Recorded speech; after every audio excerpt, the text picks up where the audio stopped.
Welcome to Sun, Sea and Cyanide, a podcast in which me, Lauren Donahue, and my co-host, Billy Hotchkiss, rewatch and review Death in Paradise from the very beginning. One of us has never seen the show before and the other has watched all 11 series. Will we be able to solve the murders, stand the heat and stay on topic? So, this week we're watching Season 1, Episode 6 of Death in Paradise, which is called... An Unhelpful Aid. That's what it's called. Don't look so shocked. Well, should we go through the synopsis then? Well, no, you got to ask me if I liked it first. Well, did you like it then? No. Yeah, I did find it a little bit hard to follow this episode, but yeah. I might attribute that to the fact that I was also quite tired as well, so I don't know. Yeah, no, I watched this last night. Yesterday I was really tired. Yeah. Oh, it was one of those things, like, because when you're making notes, it takes like half an hour longer than the actual episode is. So, like, I have to plan, like, if I'm going to watch an episode, it's going to take me an hour and a half. Yeah.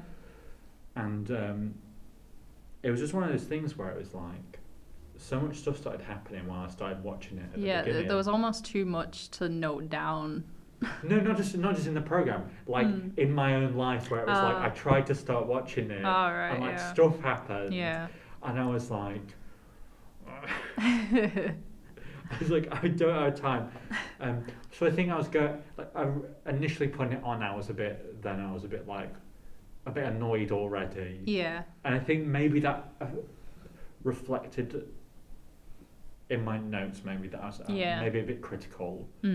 But at the same time, I thought it was weird. Well, let's get the elephant out of the room. This is basically a detective-like episode. Yeah. And it's the episode where we followed Dwayne and Fidel the whole time. Yeah. Which I think is a great idea for an episode. Yeah, I thought it was quite an interesting premise. It was such an interesting premise that just to follow them two. Yeah. Because even though we're like, oh, like the character of Dwayne is great and Fidel is also there, that like up until this episode, they've had like the B plot. Yeah. And this gave them the A plot, which is great. Yeah. However, the execution, I didn't enjoy. Yeah, no. And maybe that's because even though it's their episode, the only character that's not in the episode is Camille. Yeah.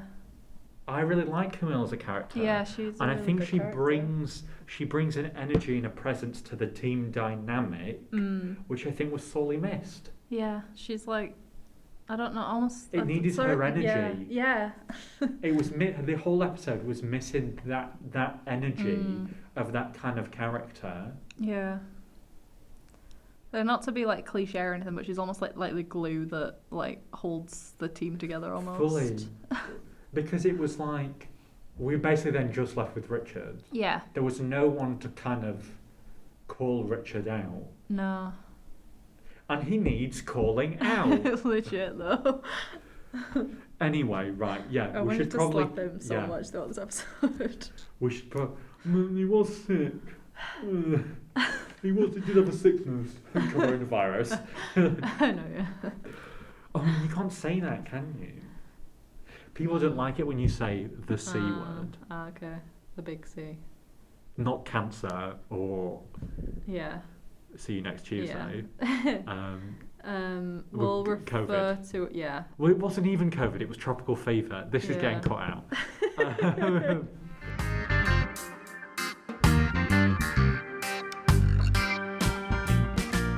This episode is entitled An Unhelpful Aid. The synopsis is as followed.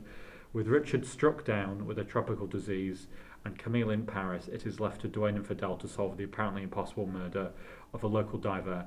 As if their job isn't tough enough, they also have to contend with the holidaying British cop D.S. Angela Young, who proves to be even more annoying than Richard, which is the truest statement. We open and there's a group having a barbecue on the beach. They're organising a boys only goodbye beer or whatever. Yeah. Then someone takes Ben aside and asks him if he's told him yet. Intriguing premise. Then we go to the station in which the commissioner arrives to reveal that Camille is away on a police IT course in Paris, the other side of the world. Yeah. I mean, I've heard of people going on courses to like Manchester or whatever, but for an IT course... Yeah, like why so far? I mean, it's wonderful Zoom, isn't it? Yeah. No, it'd just be a Zoom call. She'd just be sat at the back like, hi, it's on Zoom. But Dwayne says they can manage without Camille. They then receive a phone call about a break-in at a dive shed, but nothing's been stolen. They go and Dwayne goes to see what's gone on, and they see Ben go diving, and then in a minute later they see Mark, Ben's brother, on the boat. A couple of hours later, Ben has not returned from diving. They go out to find him, and his dead body's at the bottom of the harbour. Cut to title. Is that an intriguing opening? I thought it was quite intriguing, yes. I also couldn't get out of my head that Mark plays Luke in The Handmaid's Tale. Who? Luke in The Handmaid's Tale. I've never seen The Handmaid's Tale. You need to, it's great. I know it's one of those good shows, but it's one of those shows that seems depressing. Is it depressing? Yeah, kind of. It's quite fucked up as well. There's a lot of rape in it. Don't worry. Yeah. Earlier I said I was desensitized to all murders. That's true. You'll be fine. It's one of it. I recommend you read the book first before you watch it. But yeah. This is so bad. I haven't read the book. No, obviously I've heard. I know you meant.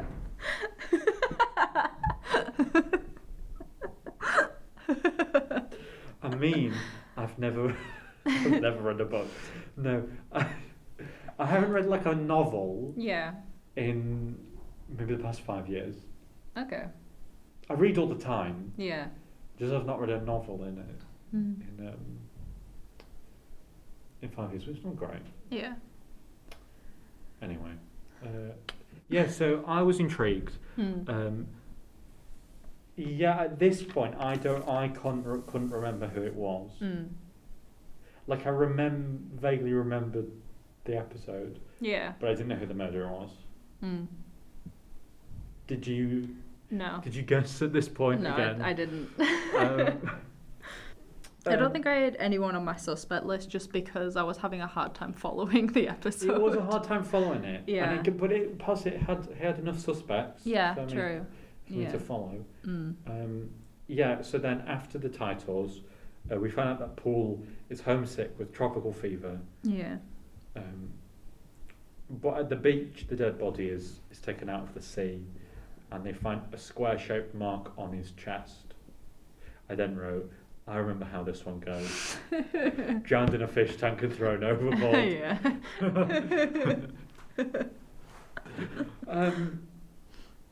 This is a pretty strong Catherine episode because then Fidel calls Catherine to come look after the inspector.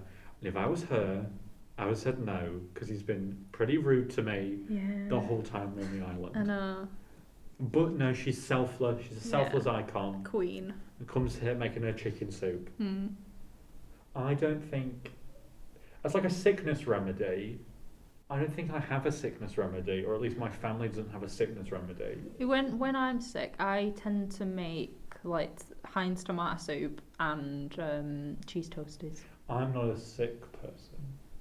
No, I didn't say that was the wrong word. I meant I'm not a soup person. Oh, okay. I never get sick.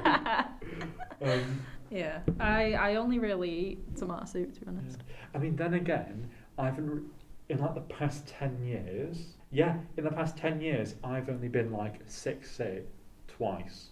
Good for you. No, it's not, because the second time was like a valve opening.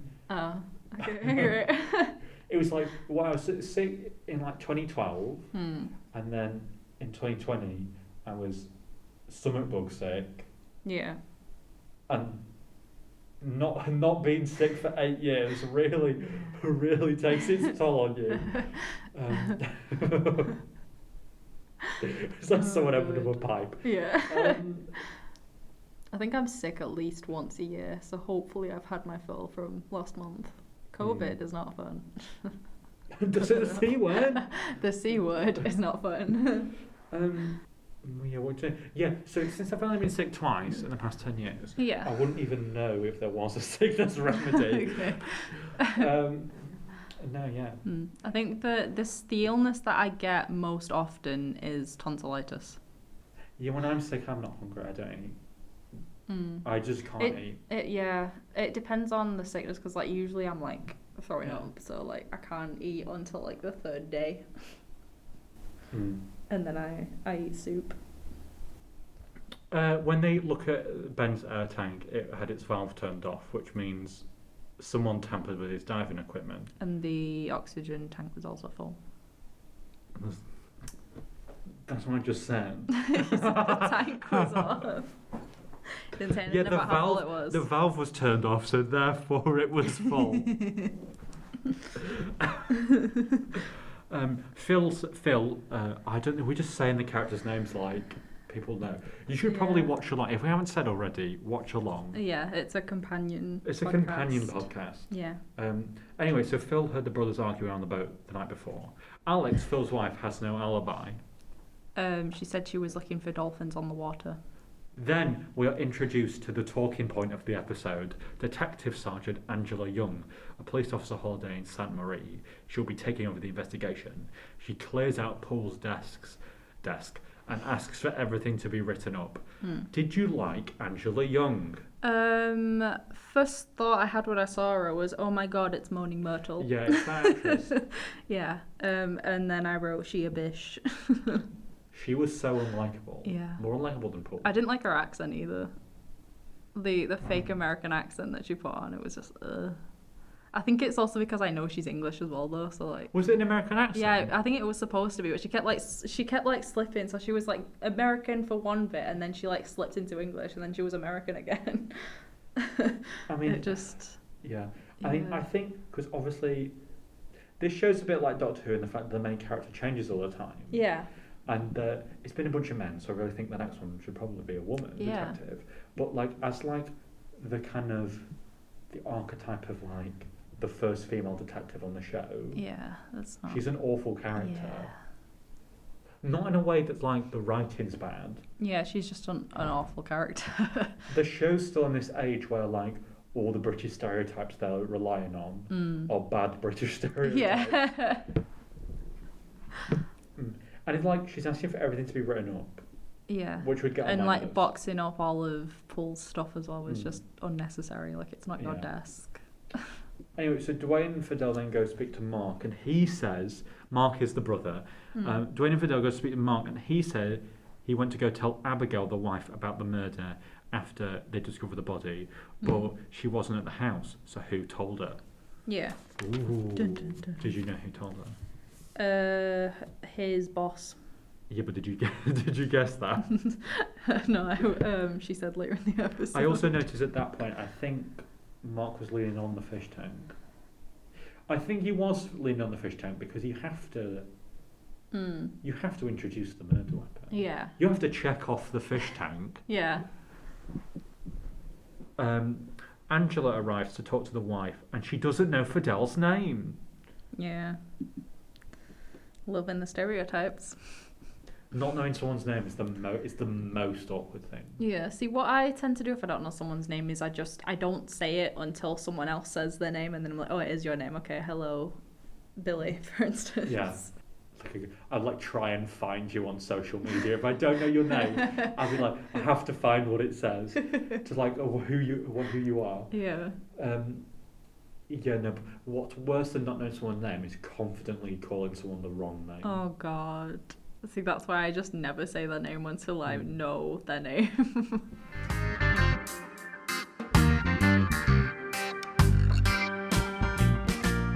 Anyway, so they go to talk to the wife. Yeah. Abigail, the wife, said Phil called her earlier to tell her Ben was missing, so she headed down to the bay, so she must have missed Mark. Yeah. She also reveals that she is pregnant. And Dwayne comforts her, but in an act of making me dislike the character, Angela isn't happy that Dwayne interrupted her to consult Abigail. She demands he not act unprofessional again. I said, I thought Richard was unlikable. Yeah. But this is something else. I know. She was just unreal. It's like I just want a nice detective. Yeah, like you're a police officer. You need to like build a rapport with whoever it is that you're talking to so that they cooperate. I fully understand that most police detectives or on TV need like a twinge to them that they're like serious and don't take any, rubbish. Yeah. At the same time, there needs to be a balance. Be a nice person. Yeah. Be a good.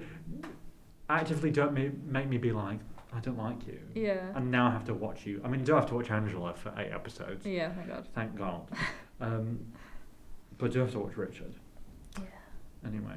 At least he's nicer than. But a man is watching them from a boat in the harbour. The man is Daniel Barber. He has diving equipment on his boat. Were you suspicious of Daniel Barber? I did think it was a bit weird that he was like watching police and stuff, so I did think he was going to be involved. I thought he was going to be the murderer, but I did think he was going to be involved. I don't think he was that kind of character. Yeah. I mean, when a character's like, you're a suspect and you're not a suspect. Yeah. Phil accuses Alex of having an affair with Ben. Yeah. She reveals that Ben was in money troubles with people threatening him. She gave him money even though their business is losing money. Honestly, that would be a deal breaker. Yeah. In that a whole marriage, savings as well, though. I don't care how much you know a person. Yeah. If you give away without consulting your significant other or your savings, that is a deal breaker. Yeah, that's no. Why would you always consult your partner, especially about like large. What was it? Was it £25,000? Did I write it down? I don't think I did. It was 25,000. Yeah. Divorce. I know. Yeah. It's like clearly you can't be trusted with money if you just give in 25 grand to our mate when we don't have that much money. The business isn't doing very well. Obviously, and that's all of our savings. If I had a friend who was in money troubles, I'd try everything to help them. Yeah. But I wouldn't give away all my savings without consulting anybody else who was invested in those savings. Yeah. Anyway, Richard cut to Richard, and he orders his own whiteboard so he can solve the murder himself. I think that made him likeable. Yeah, I thought that was quite cute. It was. It's like he's but he's at home, he's bed also women can't solve murders. Yeah. I'm going to cut that bit. Then we have a chase scene. They go to arrest Daniel Barber, and Fidel jumps an incredible 1 metre onto a boat in slow motion.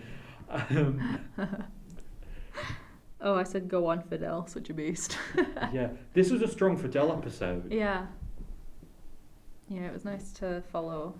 Because honestly, if I'm honest, Fidel has done nothing. No, he has done stuff. Well, I think we need to address what is essentially the Fidel C plot, which involves him ass-kissing the inspector. Yeah. Him trying to become a better police officer. Yeah. Which we haven't really talked about. Which was kind of addressed in episode 3. But I mean, do you have any thoughts on it? I quite like it, honestly, just because like he's you can tell he's passionate about his job and everything. So like it's like characterization, and I enjoy it.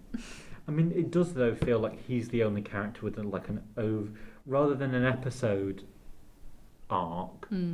His arcs is a series arc. Yeah. More so than any of the other characters. Yeah. So I think that's why, I mean, for me, that like the character Fidel is not quite clicking for me. Yeah. Is that, I mean, probably until this episode, because it was quite a strong Fidel episode, because it kind of came together. Yeah. That he's just going off on side quests. Yeah. They're like, what does that have to do with the current murder now? And it clearly will have something to do with something. Yeah. But you know what I mean? Yeah.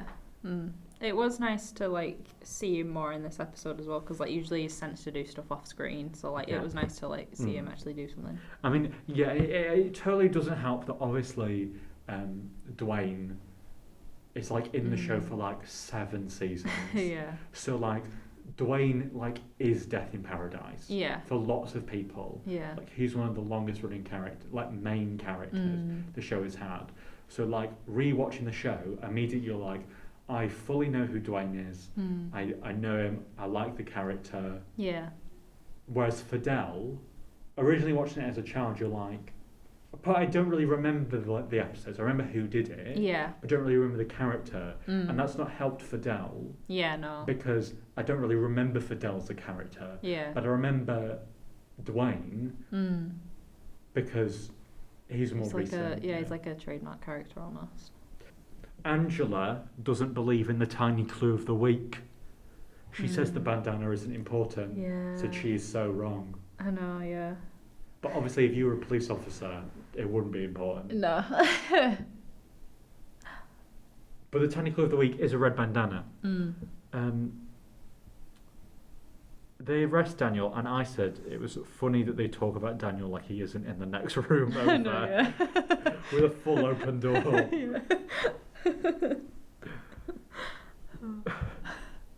The autopsy also reveals that Ben drowned in fresh water and not seawater. When I noted down that Ben drowned, it just made me think of the creepypasta. I don't know if you've read it. No. It's about a cursed Majora's Mask cartridge. Well, like a mask or a cartridge? The Legend of Zelda Majora's Mask. Yeah, you know. Who drowns? Does someone drown? Ben. Did he drown in a fish tank? No, he drowned in the ocean. Oh, well. Yeah. So here's a note that I didn't notice before that I wrote down. I said, for character development reasons, I think Fidel needs to solve the case. Yeah. I generally thought that whole way through the episode, I was like, this is Fidel is going to solve the case. No, Fidel's big moment. No. It was nice to see him like piece everything together and was like, this is related, but I don't know how. But it would have been nice if he had solved it. It would have been really nice if he solved it. That would have been good character development.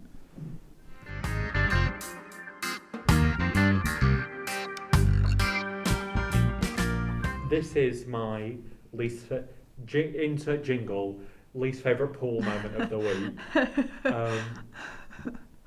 This second scene with Catherine, icon Catherine. Yeah. They fully, in this episode, dropped hints of a Camille Richard romance that I completely forgot about. I know. I hated it so same. much. Yeah. I totally forgot that was a thing. Yeah. No. No. That's just no. And especially the end of the episode just shows you why they wouldn't be a good couple, just because they'd be arguing all the time. Yes. And I mean, I feel like it kind of was hinted to in episode 3. Yeah, with the Meg. Bit. Yeah. But this episode really because Catherine basically says, you like Camille. Yeah. But then he goes off and disrespects her chicken soup instead. Yes. Catherine says that Richard misses Camille and asks him why Brits can't just say how they feel. Yeah. And he berates her for a chicken soup. She should not have had to take that. No. I noted down, Paul, you prick, don't disrespect the Queen. I can't believe you poured it all into a plant pot as well. I know, yeah, how dare you? She's doing something nice for you. She actively owns a business on the island. Yeah. A very profitable business where, from all we've seen, she's the only employee. Yeah.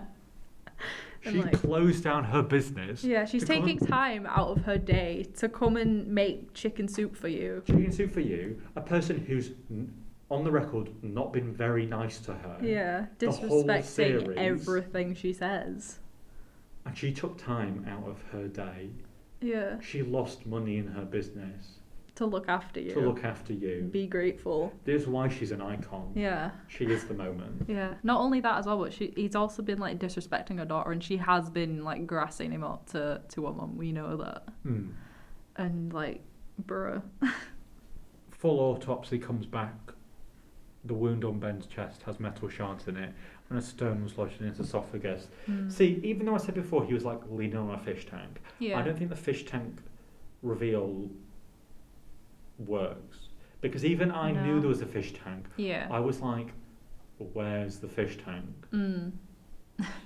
The shards of metal in his chest and everything.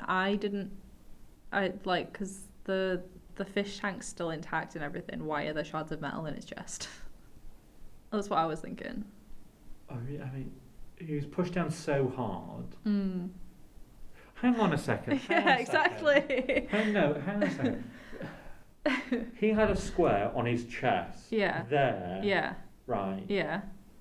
But if you were drowning in a fish tank that was that shape, the square wouldn't be there. There wouldn't be a square because your head would be in the square. Yeah. Have I missed something? How did he get the wound? I know. Like, what happened? Was he just like halfway in the fish tank or something? How can your head be in the fish? Or was it only half a square? I think it was like half a square. So it'd be like a half a square there. Yeah. So that's where you lean over the fish tank. I think so. That still doesn't answer where the shards of metal came from, though. One of life's mysteries. I know. Do you know one of the genuinely mysteries of the world is that nobody's ever seen eels procreate? No one's ever seen an eel. No one knows where the eels come from. Oh, okay. No one's ever noticed an eel having sex. Whoa. No one's seen an eel egg. No one's seen an eel be born. Whoa. That's interesting. They go to a deep part of the ocean that never anyone's seen before, and then they come back and then there's babies. Whoa. Not even in captivity. Whoa. I'm not making for very good conversation right now, but whoa. Mysteries of the ocean. Yeah, we then see that Ben's bank account looked quite healthy actually for someone who was in debt, and that Alex had given him £25,000, which he took out in cash. He had paid off his debts, and it was all her savings. Yeah. Then Angela is possessed by the spirit of bad detective work and declares that Phil is the murderer. She did a little dance. Oh god. I find it funny how like just all of like the English detectives just have like this epiphany episode type thing where they just every single one has their epiphany exactly 40 minutes into an episode. Yeah. It's like it's some sort of thing like English people do in general. I just find she did a funny little dance. Yeah, she did. It was like voodoo. Yeah. But also at the same time, like her theory was like who he drowned in the freshwater butt in the diving shed. Yeah. Like no. No. It's plastic and it's a circle. Yeah. Anyway. Yeah, detective work on her part was not great. But also there was kind of a rivalry between her and Paul that I think should have been explored more. Yeah, definitely.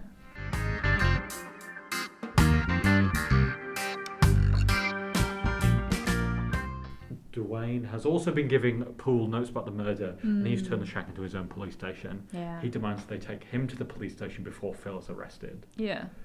So at this point, did you guess who it was? I didn't know. I was just having a really hard time following it, but I was probably like really tired as well, so that is probably why I just couldn't follow it at all. Okay, so Angela's gathered all the suspects at the station, but Paul arrives and arrests Mark. Just in time. Just in time. Paul reveals that Mark is a smuggler and associate of Danny Barber. That's why he travels to the UK once a year. See, here's the thing. The scales on Danny's boat were for diamonds, and the rock in Ben's throat was an uncut diamond. Why didn't they test the rock? Yeah. Firstly, why didn't they test the rock? And also, why wasn't any of that kind of set up? Yeah, because like I found like when it was showing the actual murder and like it showed him like swallowing a diamond. It was like, why didn't they test the rock to see what it was?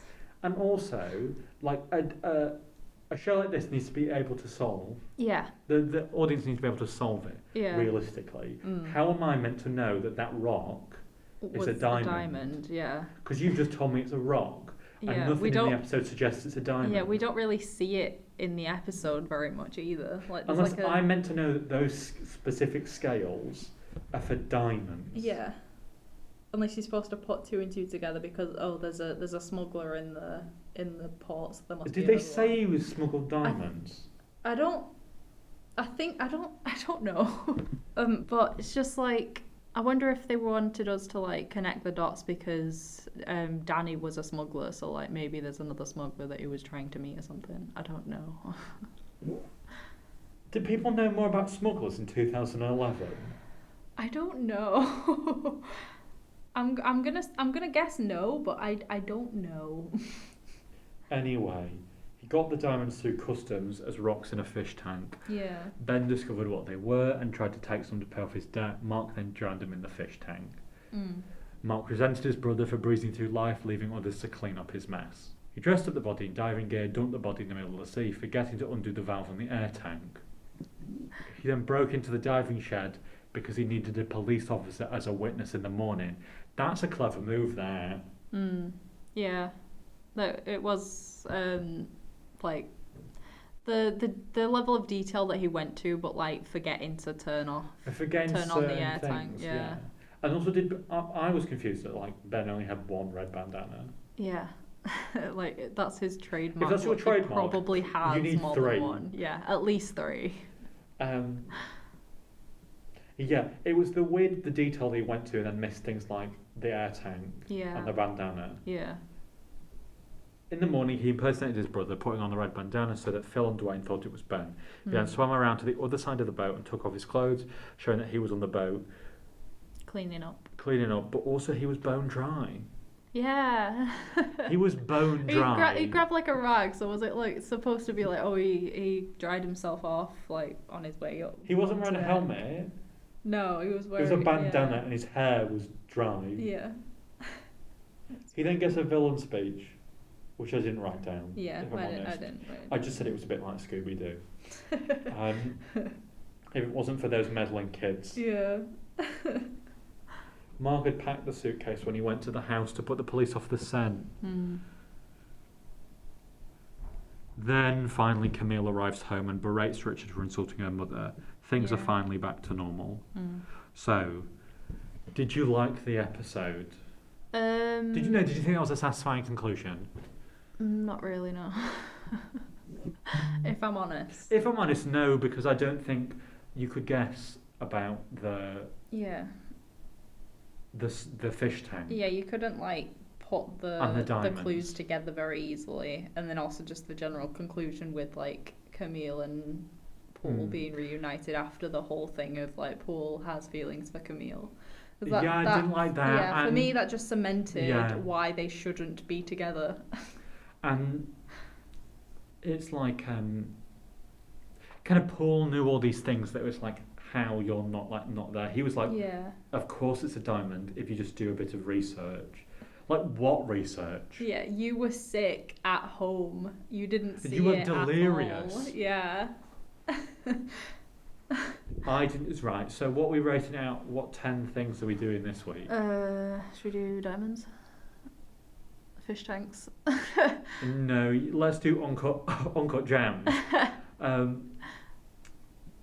Yeah, let's do uncut diamonds. Yeah. What are you rating out of 10? 10 uncut diamonds. Originally, I was going to say 5, but I'm going to go lower and say about 3. A 3? Yeah. I didn't really like it, this episode. Yeah, if I'm honest, I didn't like Angela. I didn't like the Camille Richard romance subplot. Yeah. Murder in general wasn't great. Fidel should have solved the murder. Yeah. The murder was hard to follow. Yeah. And I don't think it was feasible for an audience member to solve. But I don't think it's as low as a 3. Which episode did I not like before? Was it episode 3, I think? It might have been, yeah. I think I gave that a 5. Maybe. We should really note down what the ratings were for each episode. That's fine. It's fine. I think I would rate this episode 5. 5 uncut diamonds out of 5. I didn't enjoy it. Yeah. And I didn't enjoy it as much as last week, and I didn't. It wasn't as good as episode 2. Yeah. Episode 2 is now my benchmark for the show. What's next week then? I don't know. Next week is we're in the home stretch of series 1. I hope you've enjoyed it. Yeah. I hope you've stuck with it. 2 more weeks to go until we get to the end. Next one's about a music person. I had a bunch of school makeup on. I do remember that premise of an episode. Yeah. I don't remember who did it. Also, I might think it's better than it is. Maybe. Yeah, you're looking forward to it then? If you can remember. To be determined, we shall see. TBD. Yeah. I can't believe we're at episode 7. I know, yeah, we're about to go to episode 7. Yeah, it's gone by quite fast. Yes, so if you've also enjoyed us up to this point, why not leave a review? Yeah, please let us know.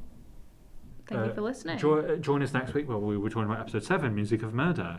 I hope you've really enjoyed the episode. Yeah. We'll see you next week. Yeah, see ya. Bye. Bye.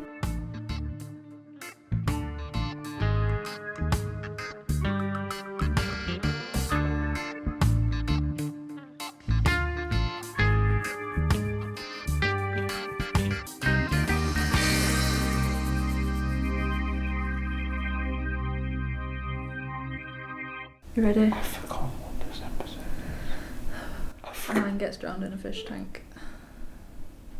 Oh yeah. Boats, Boats. Yeah, boats. Island, sun, sea, cyanide, boats, palm trees, fish. Yeah. Yeah, fish tanks. Yeah.